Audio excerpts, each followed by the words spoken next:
Calculating percentage of amounts using a calculator. Now, earlier on in the week, we looked at how to convert between fraction, decimals and percentage.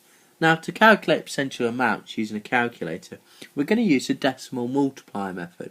And what that means we must do is it means we need to convert that 18% into a decimal.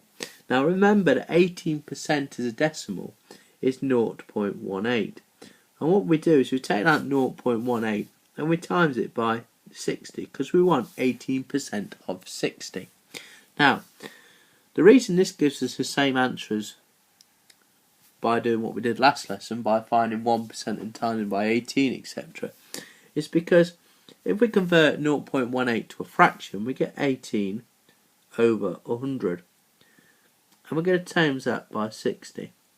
So if you look at that, what that means is to find 18 hundredths of 60, we divide by the 100 and then we times by the 18, which is exactly the same as doing 0.1 times 60, which if you do that on a calculator, you get 10.8.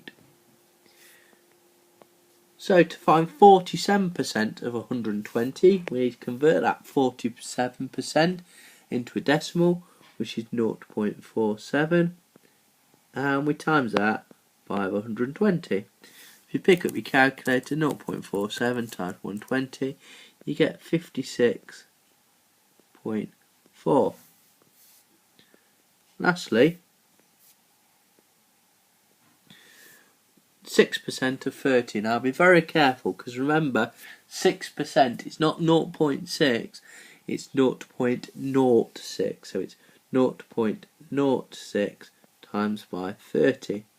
If you do that on a calculator, you get the answer 1.8. So it's really easy to find percentage of amounts using a calculator and a decimal multiplier method.